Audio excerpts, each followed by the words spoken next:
Thank you everyone for joining. Just a little bit of an introduction on what we have today. We'll be looking at what actions and what reaction plans you would need to take note of in order to, let's say, make the most and also recover from being a victim of a hacked website. So first of all, some introduction about Acunetix. So it was founded in 2005. We are the pioneer leader in automated web security scanning, and we basically have a dynamic solution that's capable of handling any company size. Some of our customer portfolios, in fact, varies from Visa, Panasonic, Deloitte, NASA, Huawei, KPMG, Saga, and so on. So the agenda for today, so we have a little introduction about basically how to recover from a hacked website event. We'll move forward to the to-do list and we'll expand on each section of what you should be doing at which stage. And at the end, we'll also dedicate some time for Q&A. So there is always a chance that your website will be hacked. Basically, if you're hardening your website server and your website configuration, and even if you regularly verify the security of your website using a web vulnerability scanner, and even if you go the extra step and do additional measures such as web application firewall or or firewall itself, there's always a chance that your website will be a victim of a hacked event. When reacting to such an emergency situation, it can be helpful if you have a short checklist of tasks to perform as part of your recovery process. If you do the right things in the right order, you have the biggest chance to successfully and completely recover your website. It would also in fact help you to avoid such events in the future. So moving on to our to-do list. So we have a mixture of preparation and actions that we need to perform, starting with the first preparation, making a reaction plan, creating a battle sheet. Then we move forward with our first action, taking our system offline, preparing a testbed or staging server, running our scan. So we're going to prepare our scan on the testbed that we have prepared, taking action on the vulnerabilities detected, bring the fixed version back online. We then monitor the new and improved website, and lastly, we will make a reaction plan for future events. So let's go into one by one and see what they in fact consist of. So making a reaction plan. You have to acknowledge that if you have been a victim to such event, this situation might have happened some time ago. So in reality, it will not matter if you react after 30 seconds or after 15 minutes. Staying calm is the best step forward, making the right decisions to mitigate the damage and ensure the situation does not get worse. In fact, in such situations, it would be essential to take a few minutes to think things through to get the most out of this instance. Preserve the current situation of the website and its underlying data to give you the best chance to eventually understand how the breach was enacted, since this is very crucial that we would understand how the let's say the backdoor was found. So we will find a specific backdoor, make the change to avoid such situations in the future. At that point in time, avoid making any rapid changes, since this can alert the hacker and cause them to cover their tracks or even cause more damage. The last step in the reaction plan is basically to create a checklist of all necessary steps you need to take action on, which basically are those that we have listed.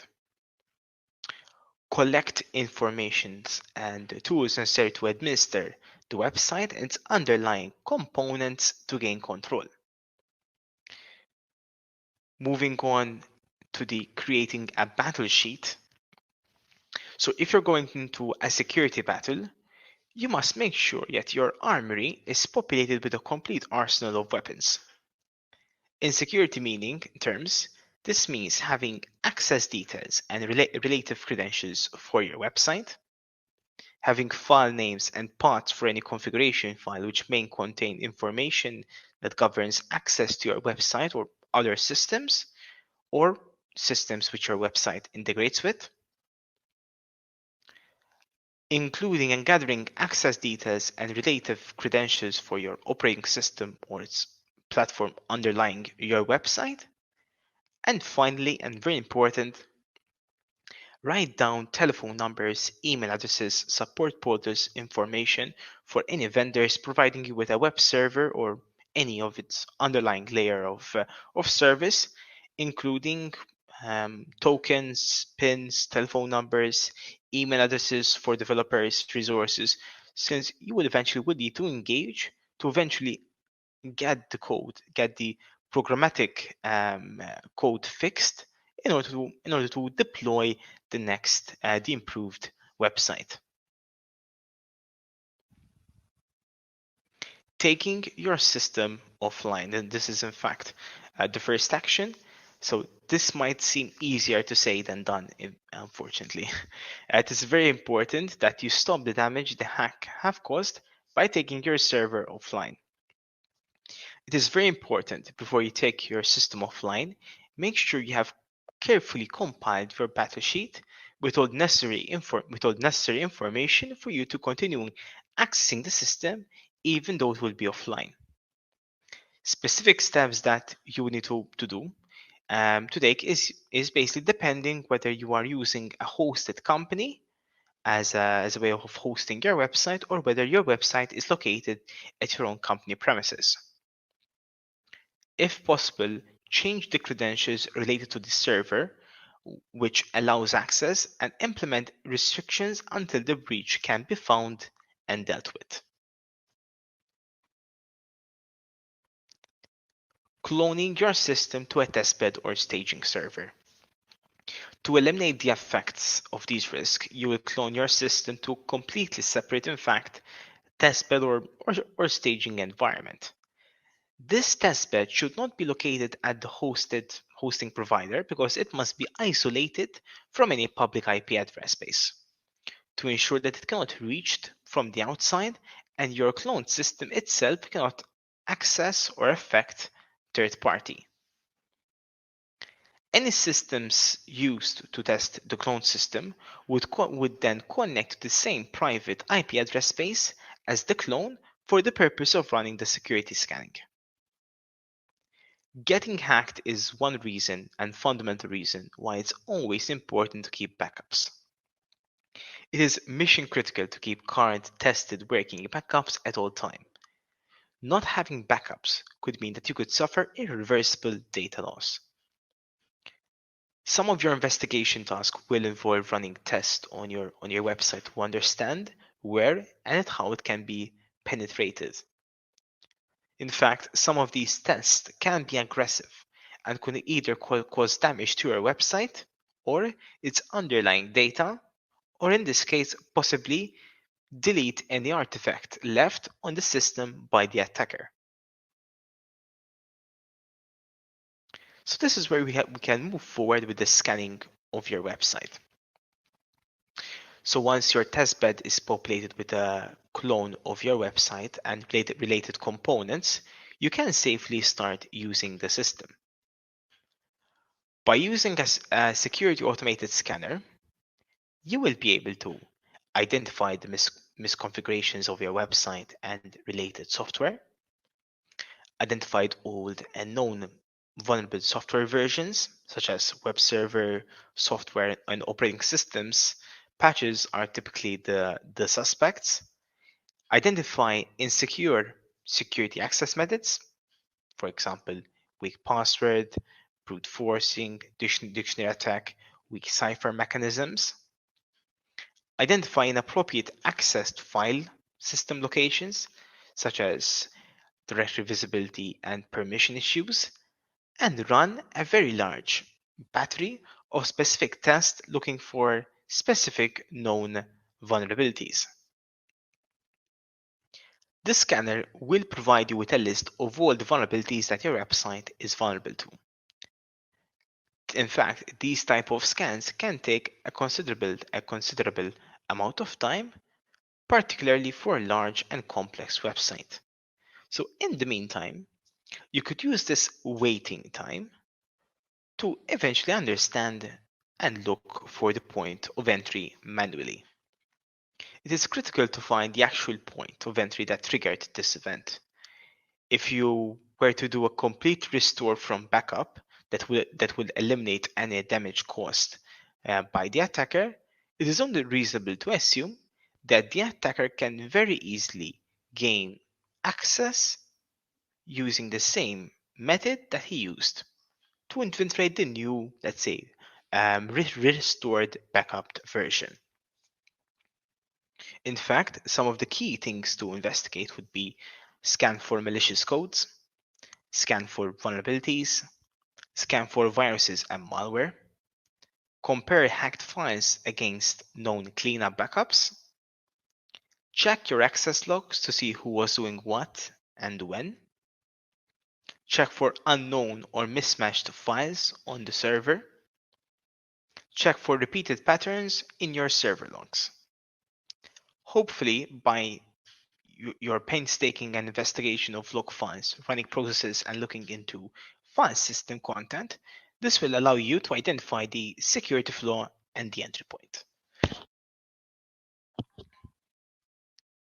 Now we also have next action where we'll be fixing, in this case, next stage would be fixing the vulnerability. So this might seem obvious, but it's very critical and important to check that any fixes implemented are in fact repeated using our automated scan and confirming that the fix are in fact effective. For example, you could partially fix a vulnerability but still be exploitable. In fact, one of the features inside of Acunetix is that you could retest specific checks, so therefore to ensure that they are confirmed as fixed, the tool will allow you to run a number of, let's say, specific scan retesting that you could easily perform. Once you got everything back up in shape, take the time to reevaluate your site security and take the steps to tighten it up. So this means that if you got vulnerable code, update it. If you got sensitive files, protect them. Remember that there is no such thing as 100% perfect security, but it is possible to add many layers of protection to greatly fortify the security of your website. So in fact, going through some of the features that Acunetix has to offer. So first of all, we're able to detect around 6,500 plus web vulnerabilities. Our deep scan crawling engine that's capable of basically which powers the Acunetix crawling engine that's capable of, in this case, going through AngularJS, basically identify the site structure so it can build up the sitemap. Our AccuMonitor technology, our out-of-band web security scanner, basically the technology that is used to detect vulnerabilities that do not provide a response to the scanner straight away. So it might require a certain time until it gets executed. The option to also integrate with OpenVAS, which is a network vulnerability scanner, detecting around 50,000 plus network vulnerabilities. AccuSensor, our gray box scanner, our interactive application security tool that basically is available for PHP, .NET, Java, and Node.js. Basically, the advantage of the AccuSensor is that it is, first of all, an optional component that you can install on the web server side. So therefore, you can run a much more comprehensive scan. So by doing so, you will be able to increase the site location, the discovery coverage. So you will also discover more locations, get more accurate results by giving you the exact pinpointing line code number and also the stack trace or the SQL query which triggered the vulnerability. The malware detection, so Acunetix can also integrate with ClamAV or Windows Defender to perform the malware scanning. the option to create multiple users in the tool. So therefore, different users will have different access permissions and placing them to the segmented group that they are assigned to. Compliance reports, so you can also generate OWASP, HIPAA, PCI, DSS reports following certain compliance frameworks, so you can also see the level that you stand to be prepared. Smart scan technology, the option to the scanner that performs a prioritization algorithm before it launches a scan by by grabbing those unique pages as higher prioritization, and those pages which have a lower which have a let's say a not a less unique um, uh, a less unique pages with a lower prioritization. So therefore we can benchmark 80% of the vulnerabilities in the first 20% of the scan. The proof of exploit, the additional component that we inserted into the tool, that we are able to get proof of how vulnerabilities are exploited by giving you sensitive data that should not be visible, but the tool was able to get the sensitive data in a non-destructive way. Incremental scanning, running multiple scans obviously could take a considerable amount of time. So the incremental scanning provides the option to only scan new pages or changed pages to scan only, to avoid repeating the same scanning, let's say scanning checks that you have done on the previous scan. And lastly, web asset discovery, which is also a new feature that we have introduced today. This will allow you to provide you value even before you do any specific scan by identifying resources, basically, let's say the company assets that are publicly available that you might not be aware of. So therefore, discovery will allow you to know which online footprint you have available that, let's say, certain department have quickly ramped up, let's say, WordPress website, and they might have not informed you. But with the asset discovery, you could find those assets and eventually could also lead to potential targets. Moving to the next action, so bringing the fixed version back online. So now that this cleanup is completed, suspicious files have been removed, suspicious processes have been stopped, and the point of entry has been secured, and other security precautions measures are in place, you could now bring your backup back. You could now bring your website back online. Furthermore, if you have any doubt about fully contained and reverse the work of the attacker, you should deploy a new web server host and redeploy your sanitized website and components to this new host. If you run an open source CMS such as WordPress website, it may be a good idea to install the newest version from scratch with limited number of plugins and obviously using the latest versions. Prepare your new and improved website. Once your backup is up and running, do not breathe too easily, however, because you need to make sure that your fixes are in fact effective.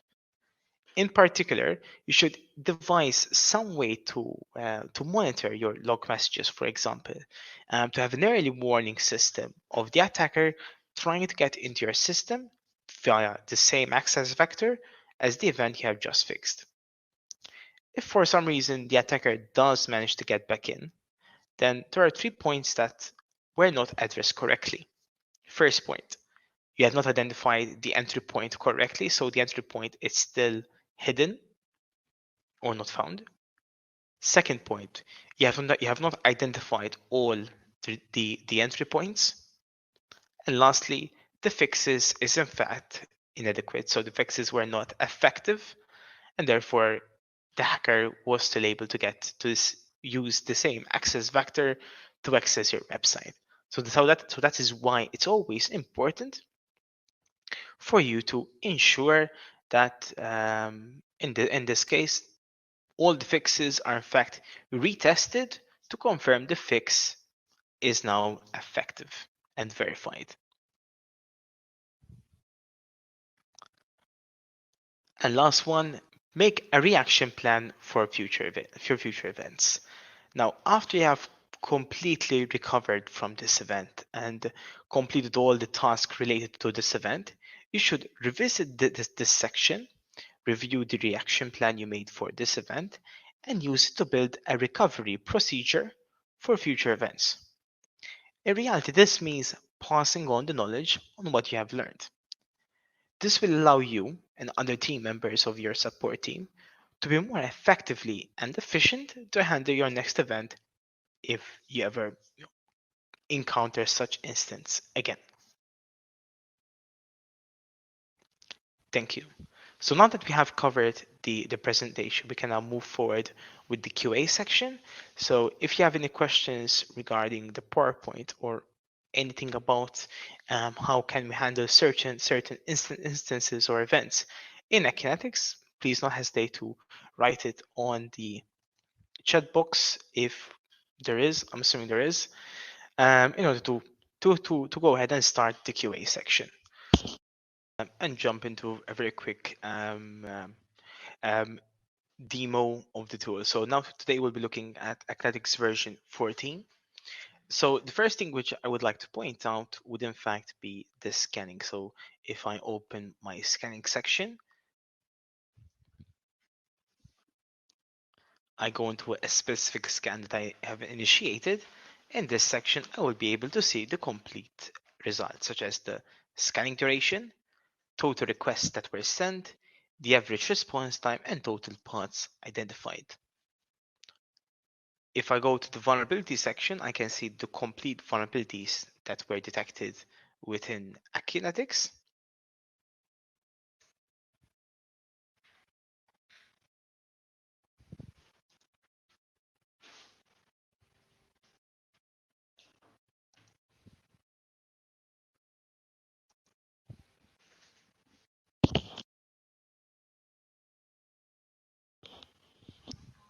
And for each vulnerability, like for example, if I go to the filter section and say I would like to filter based on vulnerability name, let's say cross-site scripting,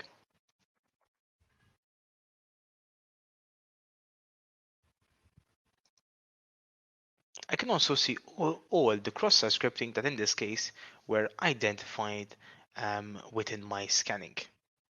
And if I open a specific one of a specific location, this will include all the details I would require, such as the attack details, vulnerability info, the request that was sent and the response,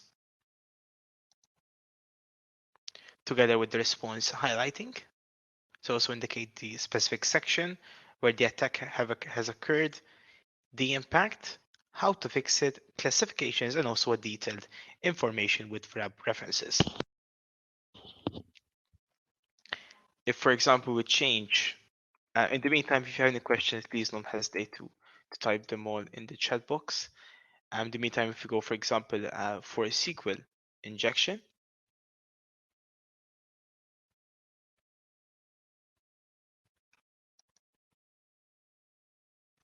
for some reason, my network seems to be slow today.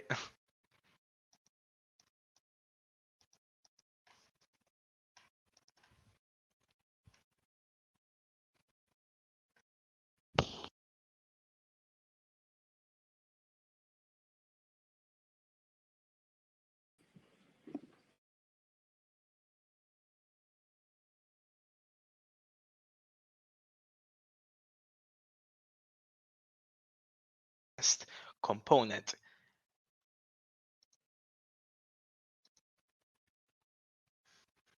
One second.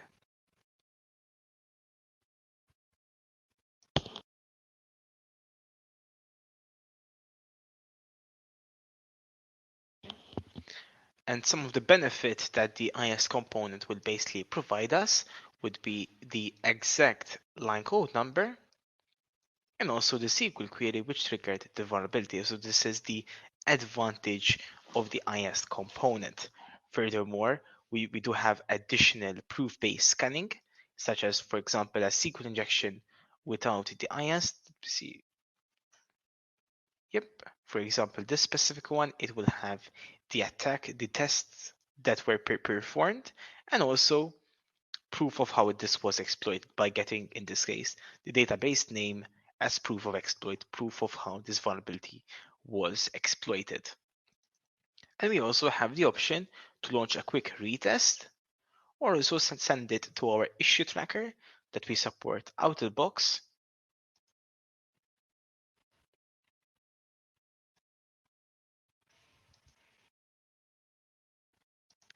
So we can integrate with GitHub, GitLab, Jira, Azure TFS, Bugzilla, and Mantis. Plus, we can also integrate with CI tools such as Jenkins using our out-of-the-box Jenkins plugin. But following it with our CI, with our API, we can also integrate, for example, with GitLab or Azure DevOps or Bamboo CI in order to perform the CI/CD and making Acunetix as part of the SDLC process. A new feature which was introduced today, in fact, would be the Discovery tool. The Discovery tool is basically the option that the tool will provide you value even before starting to do any specific scan. So by including, in this case, by activating the license key or running a scan, it will give you suggestions on what websites, in fact, might belong to your organization. So in this case, we are making sure that you are aware of all of your online web assets that are available. So in the future, these might also be potential targets that you might want to look at scanning.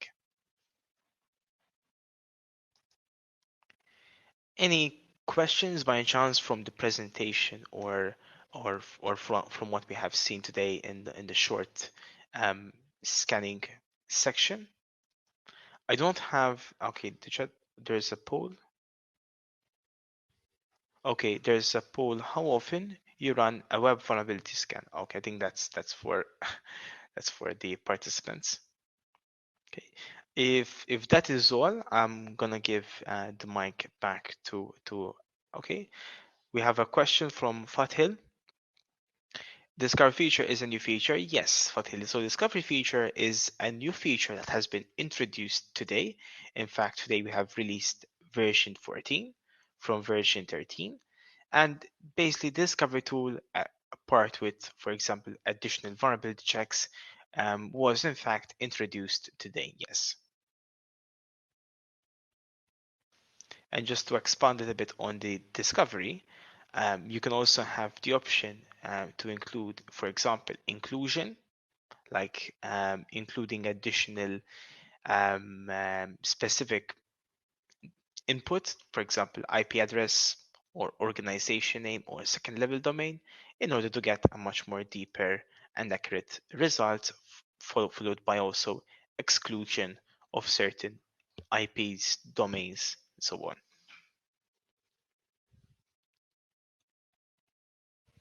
Okay. So every Acunetix existing user can get this feature by today. Yes. So let me just confirm if it's on the premium or the standard.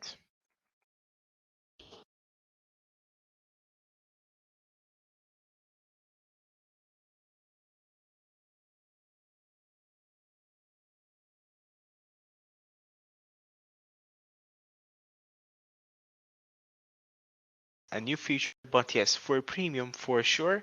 Every customer can go ahead and upgrade the license key in order to make use of this discovery feature. Yes, which was available by today. Yes.